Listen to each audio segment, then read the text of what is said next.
All right, we're going to go ahead and get started. Good afternoon, everybody. My name is Charity Counts.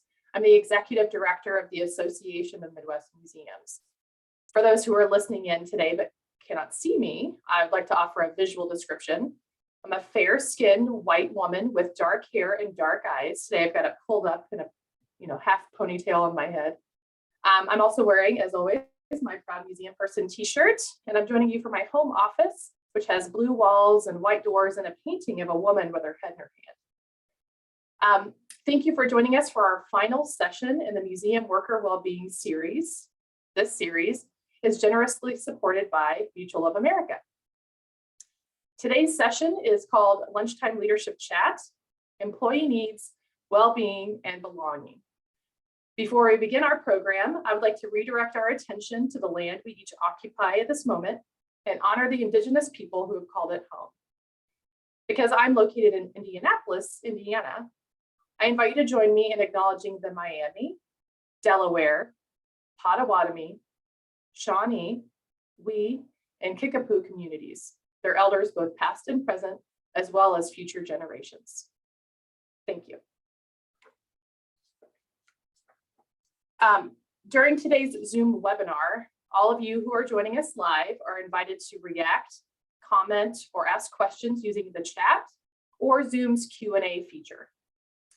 I do ask, because this is a panel discussion, that if your question is directed at a particular panelist, that you mention their name when you post your question in either location. This session will be a moderated discussion, and as you ask your questions, we'll fold those into the questions we've already identified as a part of the conversation and planning. We have an ASL interpreter with us today, as you've likely noticed. This is for those who might need the service today live, but also for those who'll be watching the recording later. We've also enabled Zoom's built-in live transcription feature. You can turn this on or off by clicking, I think, CC at the bottom in your menu on the bottom of your Zoom window. If it shows up, if you don't see that, it should be under the three dots, sort of the sub-menu of the menu, where you can turn on live transcription. Now for some introductions.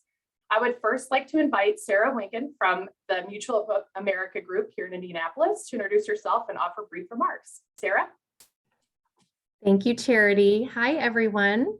As Charity said, I am Sarah Winkin with Mutual of America. First, just want to say this has been such a wonderful series, and I really hope you've all had an opportunity to participate along the way. We are so honored to have been a small part of this, and I want to personally thank Charity and the other panelists and presenters and everyone that has had a hand in these sessions. They were all tremendous. I'm especially excited for today's Lunchtime Leadership Chat on employee needs, well-being, and belonging. Can't wait to hear what's coming ahead. I just want to offer some quick background on who we are and why we have partnered with AMM before we get started today. Our company, Mutual of America, was founded in 1945 by the Community Chest to provide retirement services to nonprofit organizations. And back then, employees working for nonprofit organizations were unable to qualify for Social Security. And as a result, we're facing a retirement crisis. As an aside, many of you may be familiar with the name Community Chest. If you've ever played Monopoly, they are the yellow cards opposite the chance cards on the table. They went on to later become known as the United Way. Still today, nearly 77 years later, we are dedicated to making a difference in the world, not only by helping individuals meet their long-term financial objectives, but also by having a direct positive impact on the future of our society. A sense of social responsibility has distinguished Mutual of America since our founding. Helping you, your employees, and the wider community build a secure financial future is why we exist. And with that, we want to thank you all for allowing us to be a part of your network and welcome any opportunity to help you review your retirement benefits in the future. Thanks so much. Thank you, Sarah. Round of applause for Mutual of America for helping us support this series. We really appreciate your care and interest in the well-being of museum employees. So thank you. Now for our panelist introductions. I would like all of our panelists to introduce themselves and share a little bit about their organizations. In particular, be sure to describe your organizations however you wish, but include number of staff, just give everybody a sense for the size of your organizations. So we'll go alphabetically by name today. So we'll start with Beth and then Juliette and Monica. Great. My name is Beth Whisman. I am the Executive Director of the Children's Discovery Museum. We're located in Normal, Illinois, which is the home of Illinois State University. It is right in the middle of the state of Illinois, and our full-time staff is 8. Part-time, we can be anywhere from 15 to 30, depending on how robust it is. And as you probably are experiencing, it's not very robust right now. Our budget is about 1.6 million, and we are actually part of a municipality. We're housed within the Cultural Arts Department for the town of Normal, which makes us somewhat unique. But I've learned through COVID, not entirely so, which is very good. Good afternoon, everyone. I'm Juliette Francis, Vice President of People and Museum Culture at the Science Museum of Minnesota. It is a pleasure to be in community with you, and I look forward to spending time and learning not only from my panel peers, but from you as well. A little bit about the Science Museum of Minnesota. We're located on the beautiful river bluff in St. Paul. We have about 350 staff, and more than 90% are full-time. We have about 150 volunteers, and that's growing quickly. And so we look forward to bringing our beloved volunteers back as things begin to normalize a bit, whatever that may be. A bit about us and the area that I oversee here at the Science Museum is not only the traditional human resources and volunteer services, but our visitor services and evaluation and research. So the easy way to understand my scope of work is I geek out on people in every possible way. It's how you interact with the museum and how that experience shows up. And so I feel very fortunate to have a very amazing organization that centers science and education, focusing in on equity. So thank you for having me today. Thanks, Julia. Great afternoon to everyone. My name is Monica Walker, and I'm the Human Resource Administration Director at the Dayton Art Institute in Dayton, Ohio. I've been with the museum for nearly 23 years, and I have leadership oversight of 4 departments: Human Resources, Security, Guest, and Volunteer Services. The Dayton Art Institute is a fine arts museum with more than 27,000 objects in our collection, operating budget of more than $5 million. And through virtual and in-person programming and events, the DAI serves over 150,000 individuals on an annual basis. Our mission statement expresses our commitment to enriching the community by creating meaningful experiences with art that are available to all. We have at the Dayton Art Institute returned to our normal museum operating hours. Face masks are not required. We're currently operating at more than 40% pre-pandemic attendance, and a large percentage of our audience is comprised of first-time visitors, students, and families. We have less than 100 employees, of which 52% are full-time, 200 volunteers, and I am pleased to be with you this afternoon, and I look forward to sharing more about the Dayton Art Institute during this session. Thank you. Thanks, Monica. Appreciate all the introductions and the background information. Thank you.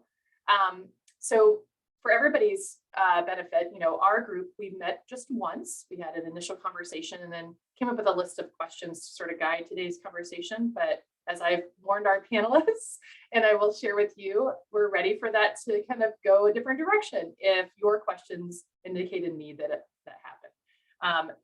So we pretty much thought a little bit about, the sort of as the evolving needs of the museum changed over time in the last couple of years, and currently the employee needs also have evolved. So we do want to start out a little bit reflecting a bit on the last couple of years, and then we'll get to talking about what everybody's seeing today and how they're managing all of this. So we're going to start with looking back. When you think back on the pandemic and civil unrest in the past 2 years and the various challenges or hurdles you encountered along the way, what about it took the greatest toll on you and your staff? And this question is for all 3 of our panelists, but I'm going to ask Beth to start first. Thank you. Well, I think we probably learned a lot but what took the greatest toll on our staff, I think, was, well, two things. One, obviously the fact that the information about COVID-19 and how we battle it, how we stop the spread or at least slow the spread kept changing. Working in a children's museum, a lot of people still to this day are concerned about surface and touch. And so early on, especially, there was a lot of stress about completely shutting us down. And sadly, for the state of Illinois, they decided to do that for 15 months, even as other hands-on entertainment options like arcades and Chuck E. Cheese were allowed to fully operate. So that was hard for us. We felt misunderstood. We felt left out of the decision-making by what we had thought was at least a group of peers. We had a state museum association that had been at the table during these discussions, and it was very evident that we were not included or considered. Probably not out of malice, but probably mostly out of ignorance. And that taught us some lessons we'll talk about later. I think that the biggest toll was, we didn't feel, at first we didn't feel respected, but as we started realizing our relevance, or at least demonstrating our relevance to our community, they started asking more and more of us, even as our resources were declining more and more. And that was pretty hard. We used every grant dollar we could. We got creative. We did everything we could to the nth degree. But even then, the goal line kept changing. And we would get to a place where we were ready to reopen. We'd get to a place where we felt like we had a plan. We'd done all of the work we could do, all of the research we could do, all of the peer-to-peer mentoring we could do. And then the state would change its mind and not allow us to open, or the numbers in the community would go up unexpectedly. And just all the work that we had done was just kind of undone. And how do we manage that disappointment? How do we manage that the use of resources that we really barely had at that point to get ready and then close up again? It was a toll. It was an emotional toll. It was a financial toll. It was rough. So for us, I think just the changing metrics and data and the impact that had on just the rules and what we were allowed to do was very hard. Yeah, lots of ups and downs, not just for your staff, but for you too. Yeah, oh yeah. Well, I mean, our staff with children, especially, their kids were coming and going. What was expected to change?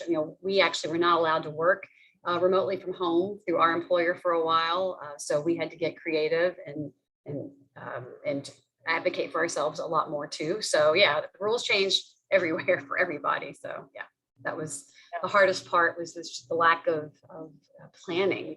How do you plan for something when everything keeps changing? Yeah, but I'm glad you mentioned creativity. Monica, I'm going to ask you to respond to this question now too, and because during our planning discussion, you mentioned a little bit about how you often get to look to other models to solve these challenges, and you couldn't even do that.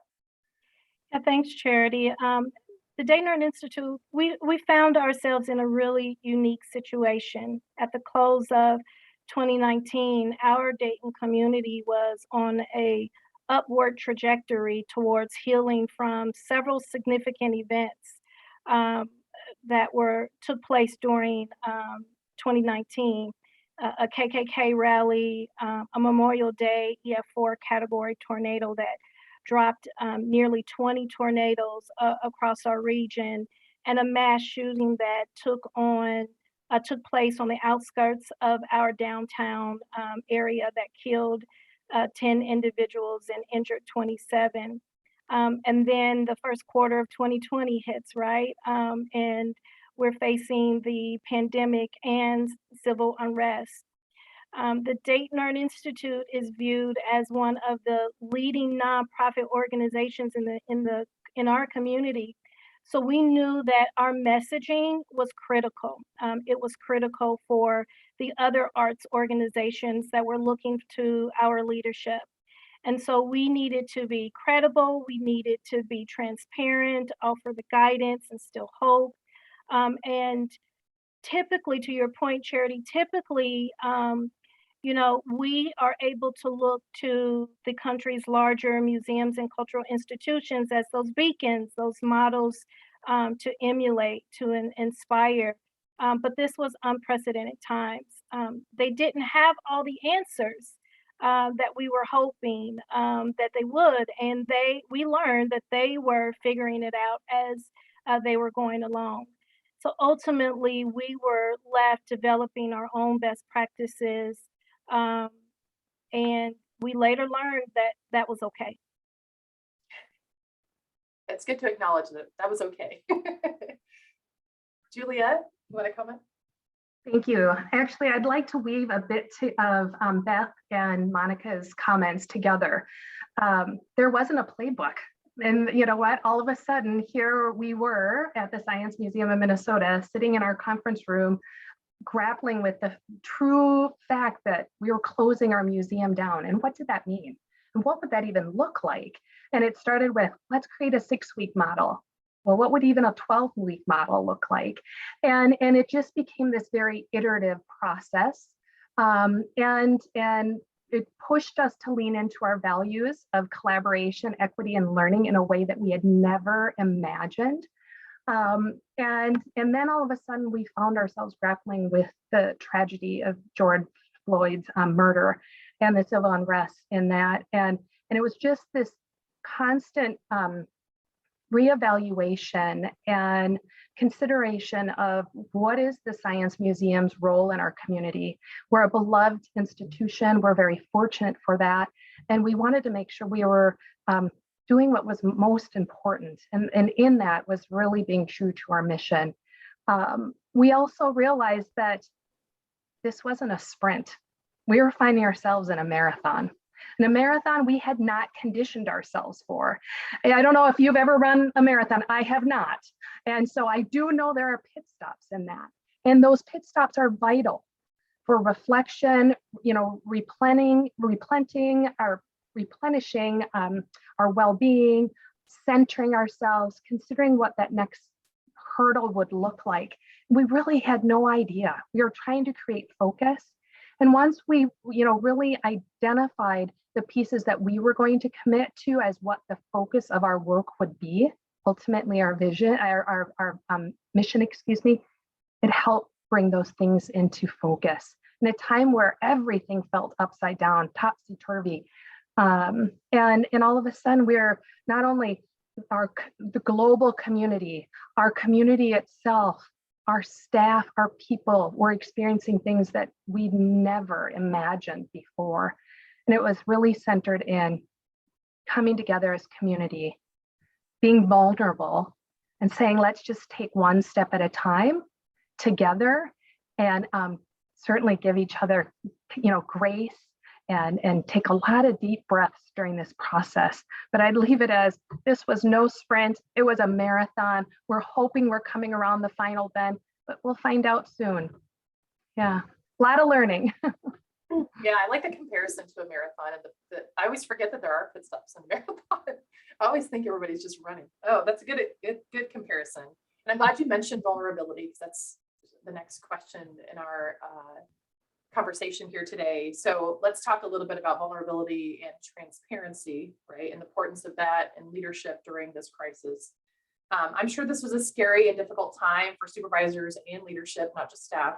And it may have been challenging for some to express this and share things. And I'm wondering if you could share some of the thinking that you all had and behind decision making, and how you were, I don't know, coaching and supporting supervisors or your colleagues in being more transparent and vulnerable during this time, and if people struggled with that. Talk a little bit about that and your approach. And I'm going to start with Monica on this one. Talk a little bit about, you know, your experience at the Dayton Art Institute. Thank you, Charity. The Dayton Art Institute was seeing reports that predicted the recovery of this global economic effects of COVID-19 would take about 5 years. And so we were at a point where we had just celebrated our centennial in 2019. Our strategic plan took us through 2019. And so we chose to develop a gap plan as a result that would allow us flexibility in making decisions. we were inundated with a number of sources of information and guidance from the federal, state, and local government, museum industry, professional associations, the school districts, our insurance carriers, just on and on of this um, significant, insurmountable amount of information that was requiring us to issue guidance and enforce it to keep our teams safe. So our director and CEO, Michael Rediger, who is joining this afternoon, shout out to our director, required our leadership team to develop scenarios which would allow us to be intentional, purposeful, and flexible. And that's because there was just so much that was unknown. And so we create policies and procedures, best practices that demonstrated that our number one priority was to care for our employees, their families, our entire team, and our community. But ultimately, we were doing what was best for the Dayton Art Institute. So there were times where we took a firmer approach, not as relaxed as some, but again, that was okay because our main focus was our team. We also developed staff engagement and satisfaction surveys. We took the pulse of our team, what meant the most to them, and we gathered that data and allowed the data or the metrics to inform or shape our decisions going forward. We provided open forums during our staff meetings, which it was difficult we're used to being together, but now we are in a place where we're at home, we're isolated from one another. So it took an approach to make them comfortable in that setting, but it worked for us. We also provided some professional counseling for our team through our employee assistance program because we knew, again, that our team was faced with an unprecedented time, especially with the number of deaths that were taking place during this time and being so isolated from one another. And then again, through the leadership of our director and CEO, he placed great responsibility on our leadership team to identify gaps and opportunities where we could work closely with mid-level leadership to establish some baseline communication so everyone had or felt like they had a voice. That's great. You mentioned before, Monica, that you recognize early on that fear creates the potential for flight. And so how important transparency is in that process, and all the communications that you're talking about seem like a great way for an organization to make sure that people feel less fear, right? Absolutely. Absolutely. I'm glad you brought that point up because it plays into or was an example of the Great Resignation, right? Of course, there were a number of organizations, industries that were laying off staff during this time, but there were also individuals that made a conscious decision to walk away from the workplace because of that fear. And I'm happy to say that a part of our GAP plan was to reduce turnover. So our team, again, did not participate, if you will, in that Great Resignation. It didn't have a direct impact on us because it was a part of our plan to be intentional about making sure that every staff member had the necessary information they needed to make the best informed decisions for them and their families. Okay.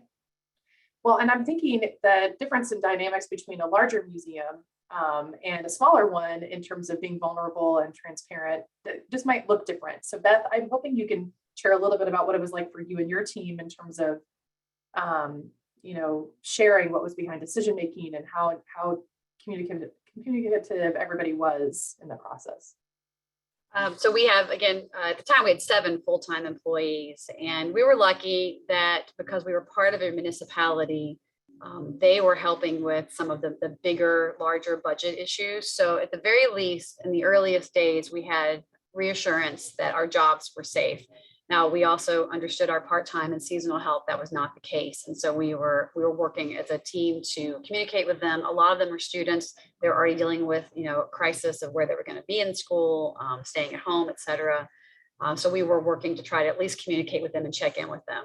But for our full-time staff, when we first started working from home, basically, we knew that all of our lives were going to be in turmoil, especially when it came to childcare and figuring out how to work remotely, and just honestly not knowing how to handle that. And in the short run, we said, let's just check in every day and answer 3 questions. What did I accomplish today? What do I plan to do next? And what do I need to make that happen, including just time, right? So all that did was it made sure that we were checking in with each other. It created some accountability. It also, I think, created quite a bit of trust that we weren't breathing down each other's necks. We didn't have to see immediate outcomes. We were giving ourselves a little bit of time to adjust. And then that really just led to our weekly Zoom meetings where we were checking in and deciding about our goals and what we were going to do next. And as it became very evident, we were not opening for quite some time. First, it was 30 days, then it was 60 days, then it was 90 days, and then it was well over a year. We just decided we were going to work together as a team to make our decisions. And because we didn't have a playbook, and because our peer organizations and larger organizations were in no better shape, we decided to work together to decide what was good for our team and for our community needs. And so we just kind of dispersed out into the community virtually to make sure we were at the table for United Way discussions. We were at the table with our school districts. We were talking with our PTOs, and just wherever we could insert ourselves, we inserted ourselves to assess and figure out, how our mission could help that larger need. And it was really good. I felt like our team, we were very transparent. I was certainly transparent in my frustrations and saying that we needed to work together to come up with solutions. And the team was great. I mean, we actually set out the first couple of weeks of the shutdown.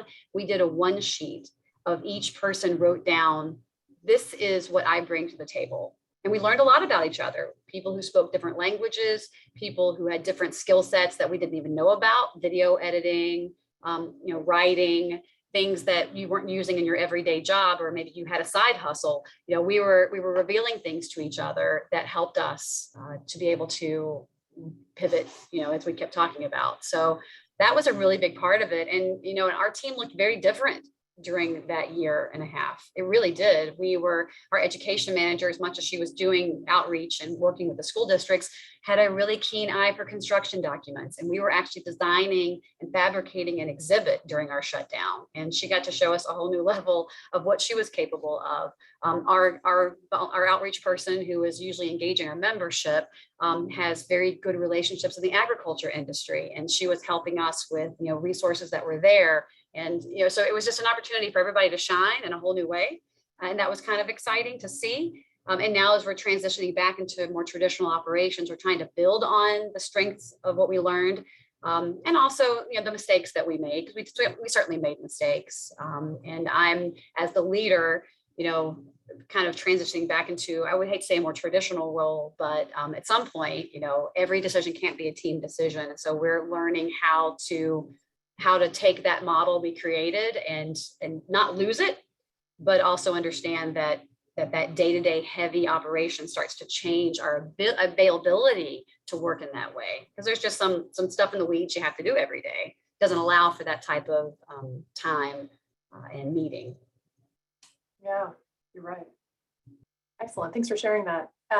Julia, I want to ask you a question related back to something Monica mentioned earlier, which was staff surveys as another way to kind of have a touch point with staff. I know that Science Museum Minnesota did the same thing. You want to talk a little bit about what you all were asking in those surveys and what you were hearing? Yes. Prior to the pandemic, we were doing an annual staff engagement survey, and we quickly learned that we needed much more frequent touch bases. And, just as Beth had mentioned, you were connecting on a daily basis, and Monica even more frequently, depending on what was happening in your organization. We realized that we needed to do something within the organization holistically, much more regularly. And so we moved to a bi-monthly staff engagement survey. At that time, we were only about 60 some of our staff were retained, and the rest was laid off at that point. And so as we were kind of navigating this new environment, we had to figure out how would we understand and have a deeper knowledge of what's happening, but more importantly, beyond the work, how are people really doing? And, people were navigating, in an ocean of water that they'd never been in. And so it was like, how was that showing up? What did our staff need? What did our managers need to support our staff?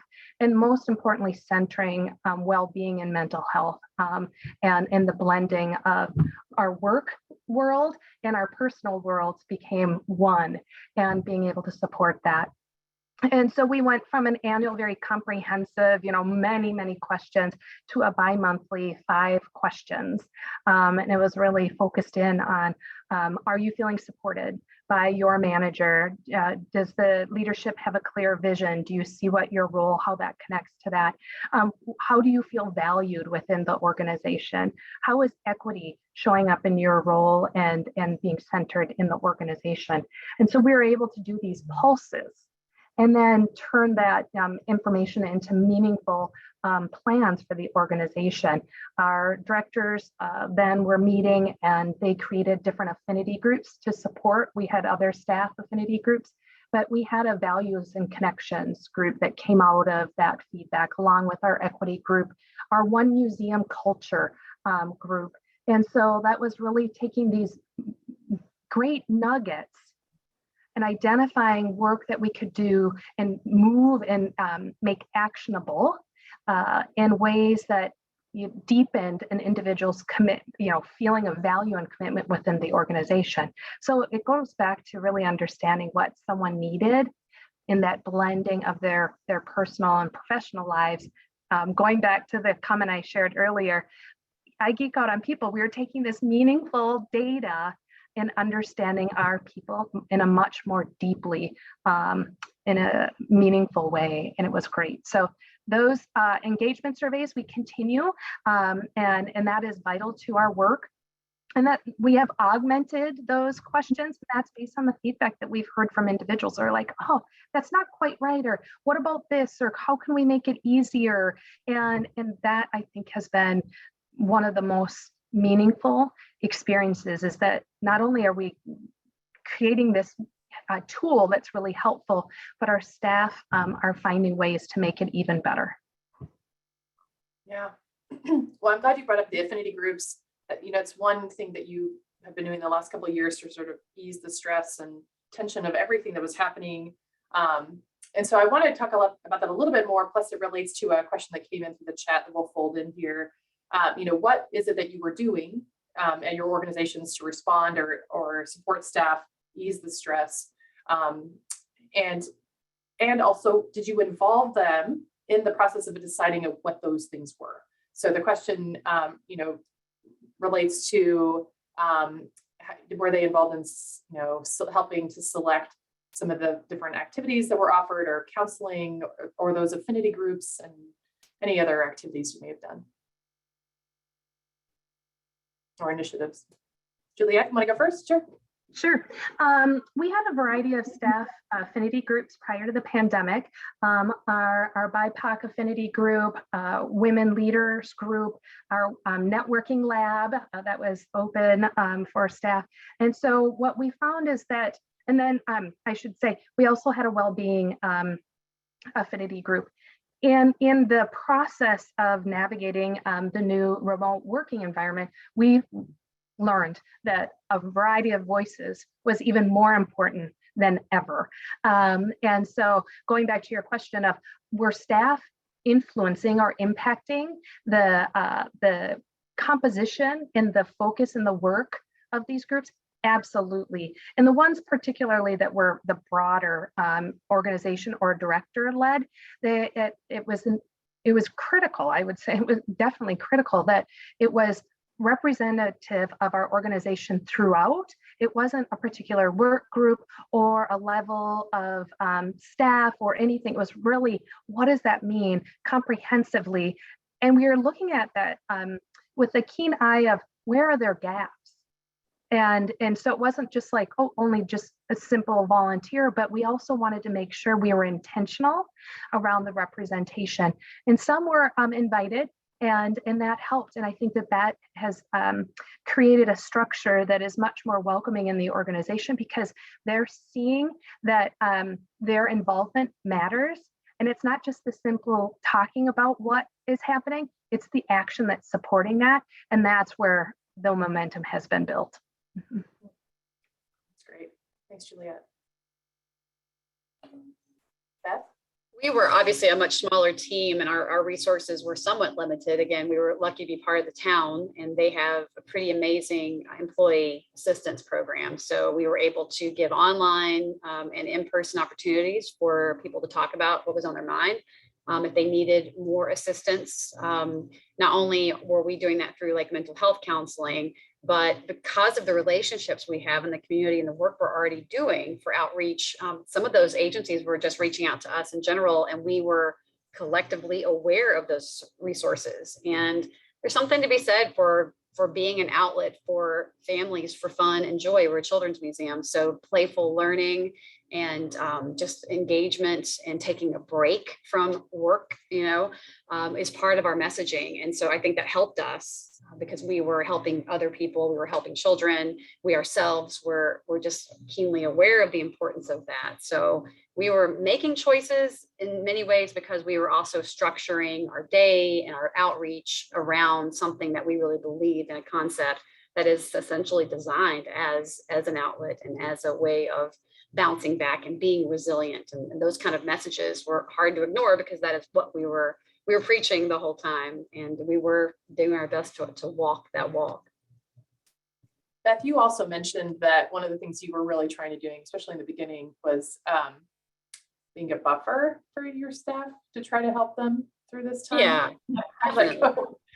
Well, we're again part of more of a public facility, and so when conversations are happening at an elected officials level about, well, what's happening to a children's museum that's been closed for 12 months, and knowing and being aware that taxpayer dollars, are being used, and that discussion, that debate might make someone feel like their job is not secure, or maybe that they're not valued, or that people don't understand what we're doing. And so there was a little bit of buffering from that standpoint, but also I feel like helping them understand what we were doing to rectify the fact that we were not being considered at the state level. So buffering in a positive way. So not just keeping out the bad, but also showing them like where we can make a difference and how we can engage in positive ways, so that we're not just sitting and reacting, and we're being proactive and we're out there having conversations. And so I was demonstrating to them the positive outcomes that were happening when we were talking with the Illinois Association of Museums, we were talking with the governor's office, we were talking with our state lawmakers who were affecting this policy. Those things became like a positive buffer, if you will, because we felt like we were being heard, and we were doing things to try to change what was going on to us, because of course we all felt out of control. So much was happening outside of our control. Those types of actions, I felt like, definitely gave us that positive buffer that we needed. That's great. Monica, you want to talk a little bit about the Dayton Art Institute, what your sort of response was, or trying to help ease the stress, and if the staff were involved in that? Absolutely, thank you. First, we asked for grace because it's a unprecedented time. We're learning as we go, as the information is coming in. If we wanted to shift and implement something different, we asked that our team allow us to do that. Our surveys allowed us to make changes and implement things as we went along as well. We also reached out we're really team driven at the Dayton Art Institute. And so we focus when we're together, we really focus on that team building and the relationship. We even have a fun committee that develops initiatives, throughout the year, just to create this really fun environment where you enjoy going to work. And so we knew that working from home was going to significantly impact that. So we reached out to our insurance broker for resources from our carriers on various topics, on mental health, and dealing with depression and anxiety. We developed a Wellness Wednesday newsletter that included a host of self-care topics, and just things that the employees needed to be aware of. And we also shared the resources from our insurance carriers as well, just in case they needed to talk with someone more on a clinical basis.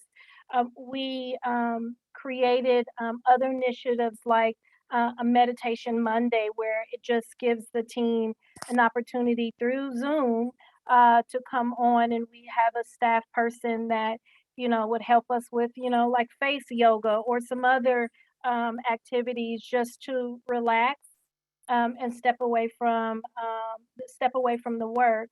We also implemented a happy hour Thursday, where everyone brought their favorite drink, and they talked about their drink, alcoholic or non-alcoholic, and topics like meet my pet night, or movie reviews. There were a number of initiatives.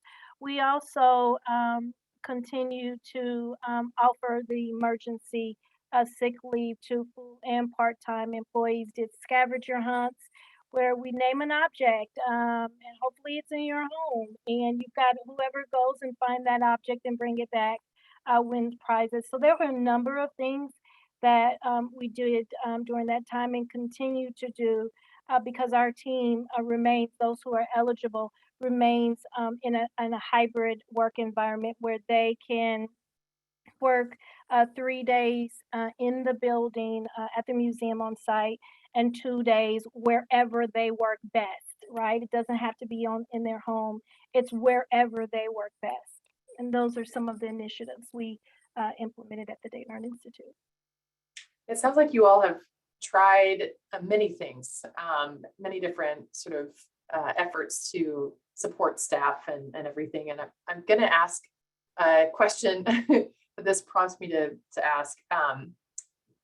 Was there a time that you felt like you weren't the best manager, or you didn't know what to do? I mean, you had a lot going on, but did you ever feel like it just wasn't working, or it failed, or you just had no response and no way to help, and you wish you did? Anybody want to share? I can share. So I will say that as I felt like we were so strong as a team through the hardest parts, and we showed up and gave everything we had, even when I think we were at our most stressed and confused. And I think in some ways we were better at those times as we started coming back online, and the lines got blurred about masking policies in particular. That was actually our hardest time, because up until that point, slowing the spread, stopping the spread, getting everybody on message, and being able to reopen was just the same message. We were all together. We were all frustrated. We just wanted to open again. And as we were allowed to open in a limited capacity, and the masking policies started to change in different states and different communities, our team definitely started to divide along certain lines. And I felt like I had my finger on the pulse of that, and I was so wrong. I walked into a meeting thinking we were going to have one conversation, and it just exploded into something I wasn't anticipating. And I was upset with myself. I left that meeting like, wow, I'm the worst manager that ever lived. How could I possibly have facilitated a meeting where we were all going to kill each other? I can't believe that this is now officially an experience I've had after we've survived these hard times. And the truth was we had hit a capacity level, and our ability to be nice about things that we're already upset about and we're disagreeing about had just dissipated. How did I recover from that? Well, I apologize. I mean, honestly, I just said, look, guys, clearly, I didn't understand that the disagreements were as deep as they are. We need to press pause on this, give ourselves a little bit of time to breathe, and let's meet back on this tomorrow with the understanding that yes, these disagreements occur. So we need to, that's when I kind of honestly had to start saying, this is how we're going to start making policy, and your input is important, but it doesn't necessarily define how we move forward, because that isn't how we're going to be able to move forward. We can't please everyone. So what are the data points we're using to make decisions? And it went from this group think that had been really helping us float and stay together all of this time to now having to really go back to me in a stronger leadership position. And that was a little bumpy, but I think we got there, and it was good for me. I think that eventually it was good for the team, and it kind of got us back into reality. But yeah, that was a horrible meeting. Oh, Monica? Yes, thank you, Charity. I'll share as well. I remember at the beginning feeling as though I needed to absorb information from all sources, right? I can remember working from home and having the TV on, so I'm listening to the news and I'm taking advantage of every press conference and every article that's coming out. And there was one time during our leadership meeting where I'm sharing information, and I just became so overwhelmed with emotion that I broke down, and I couldn't stop crying. And I was apologizing to Beth's point. I was apologizing to the team, and I said, I this isn't like me. I'm usually able to be more in control. And I found myself just so overwhelmed is the only adjective I could describe right now, right? And I remember our director and CEO, reaching out to me afterwards and saying, he said it in a moment, but he followed up afterwards and said, "It's okay, you're human." I can feel that emotion again, but he said, "You're human, it's okay." And although you have an important role with helping me to lead the organization, you have to take time for yourself. I remember doing that. I remember looking for ways to strengthen myself, both mentally, emotionally, and physically. And as a result, I made sure that I worked to make sure that our staff had the same access to that I had. Yeah, thank you for sharing that. I'm sure all of us could say that we had a moment like that, if not more than one, in the past couple of years. You're not alone. Wow, thank you for sharing. I want to talk next about kind of what you're seeing now, how staff are feeling now. Before I do that, I want to address a question that came in through Q&A. Did you offer support to your volunteers identical to what you offered to staff? And if not, how did it differ? So I'm sure this connects to all the different types of programs and services you were providing to staff to help them. Anybody want to jump in? I'll try to answer that. We tried to mirror the same initiatives that we were offering to our employees in the through the lens of the wellness newsletters and the activities, scavenger hunts and so forth. And we found that the response was not as we had anticipated. And so the interest just wasn't there. And we ended up suspending those programs. So we did try, but the interest just wasn't there. We didn't have the full participation that we were looking for or hoping for. Okay. Juliette? We had very similar reaction and involvement. And once we actually pulsed our volunteers to hear what they wanted, because at first we were, peppering them with all kinds of information with this deep commitment to keep that connection alive. And they were actually really comfortable just saying, it's okay to pause, take a breath, let's let all of this kind of just run its course. And when when the organization's at the point to say, let's start welcoming volunteers back, just bring it back in that way. And they were just graceful. They gave us a lot of grace and patience.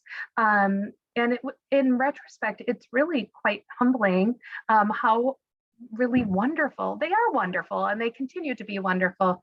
But they were like, we're here when you're ready for us. And that's when I was opening up, like our volunteer corps is growing, and it is because they're so excited to be back.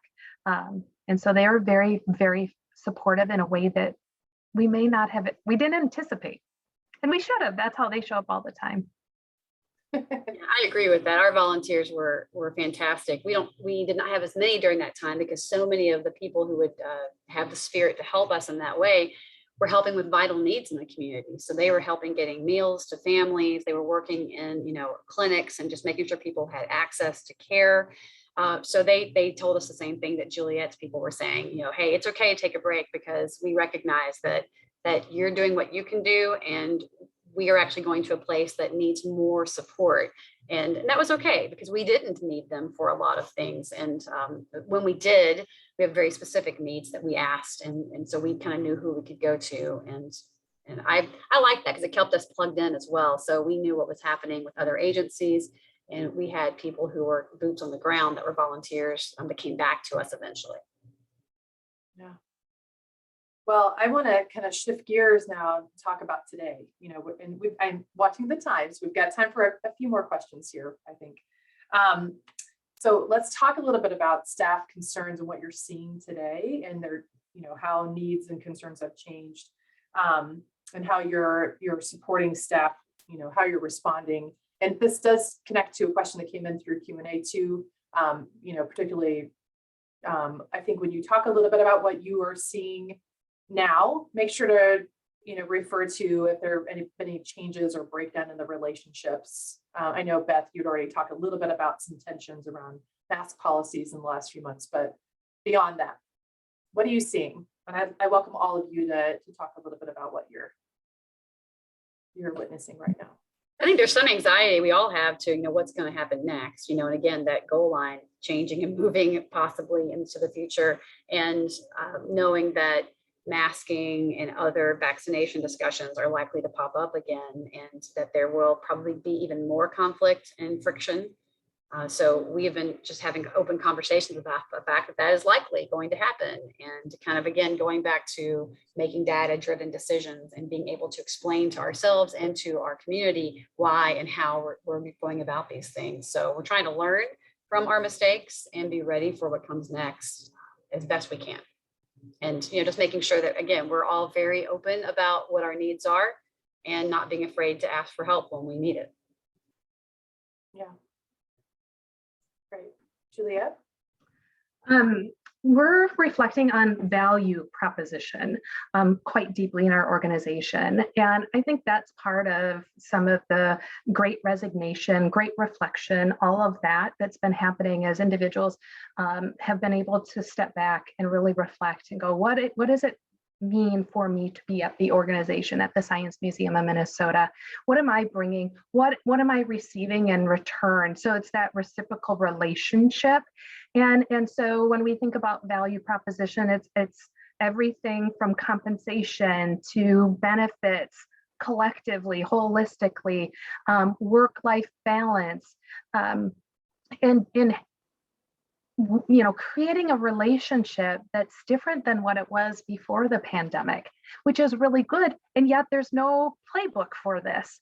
And so for us to understand what that means is to continue to be curious, ask questions, have a deeper understanding of what is most important to our people, be flexible in that, and know, first and foremost, compensation is one of the leading factors. that ties directly to value. And as an organization, we didn't lead, I would say, in compensation within our market. And that is really a conversation that we're having very deeply around what does that mean for us to signal we are deeply committed to our staff. We will be competitive in the market and create that space for deep investment tied to dollars, that sometimes can be a hard conversation when you're in a nonprofit and we're like, no, we're a business and our greatest asset is our talent. And so we're talking about value proposition in the most robust and meaningful way. And it's hard and it's so important. We have to get this figured out. We'll probably stumble along the way. We're going to live our values of collaboration, equity, and learning. There's no question, but we have to keep going.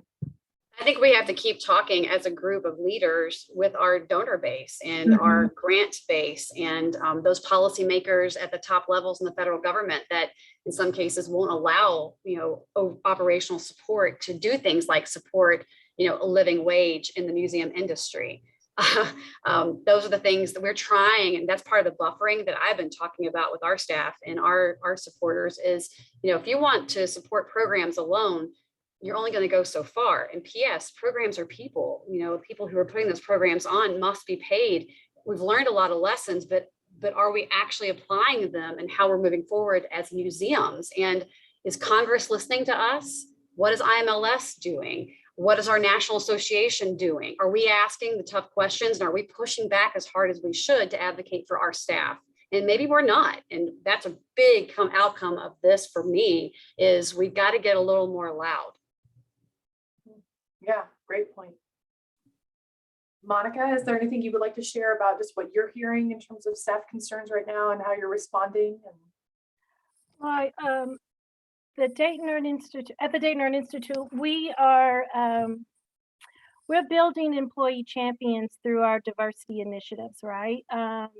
We have a mission statement that expresses our commitment, our idea mission statement that expresses our commitment to developing, promoting, and sustaining an organizational culture and reputation within the Dayton community and surrounding area that values, nurtures, and leverages inclusion, diversity, equity, and accessibility in all that we do.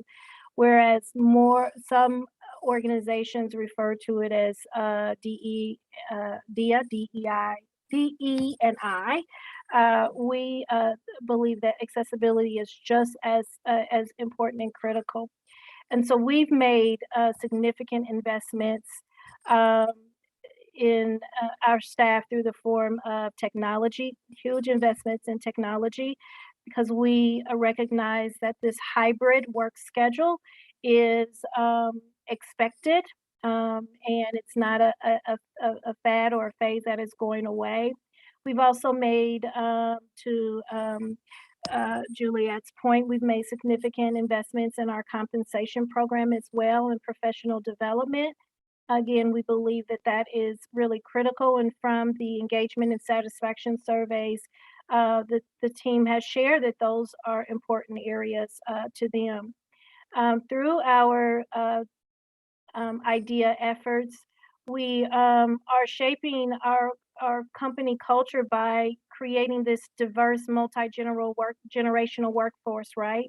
So we know that we've got to understand what the various generations expect in the workplace and be able to offer that, and putting a plan in place through our strategic plan that addresses what's important to the employees and their families going forward is really critical.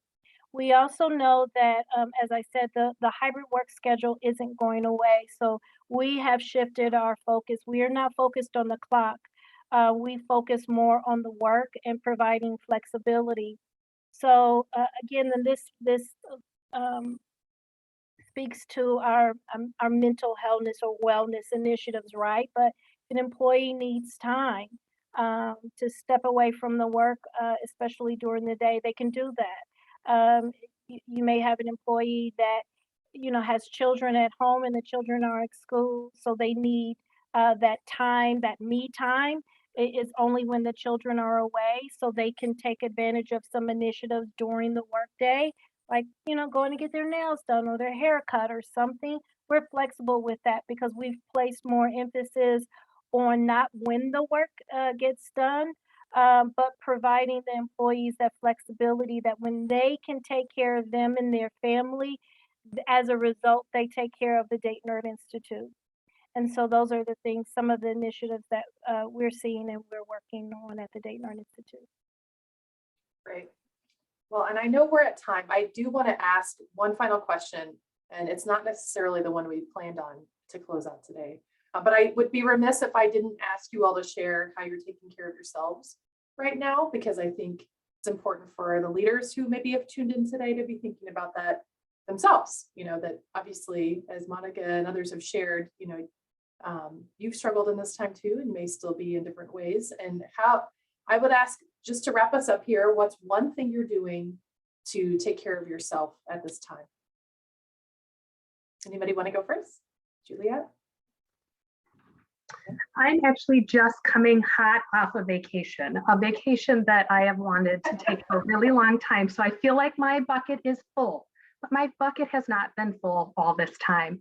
And the one thing that I wanted to do right away was read a book for pleasure. I've been reading a ton. Even Monica was commenting. It's like we were bringing in so much information and distilling it, and it was so delightful. And I was with my most favorite people, my family. And so the combination of reading a book that I got to pick with the people I love the very most, that is what fills my bucket. That's great, Juliette. Thank you. Monica? Monica, do you want to? Oh, yeah. Yeah, absolutely. Thank you. I'm taking advantage of me time.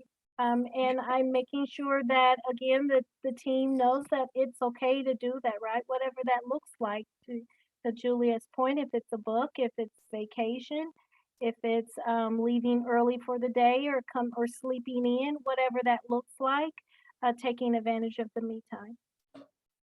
That's great. Awesome. Beth? I found other children's directors basically at other children's museums. So finding them during COVID and realizing that we had to band together and communicate better and advocate to get together better helped. But now that we're kind of in this other zone, part of my self-care is understanding that when you're the executive director, you don't always have peers in your immediate circle to talk to and lean on. And so we've actually continued to have weekly and monthly meetings with different groups in the Midwest.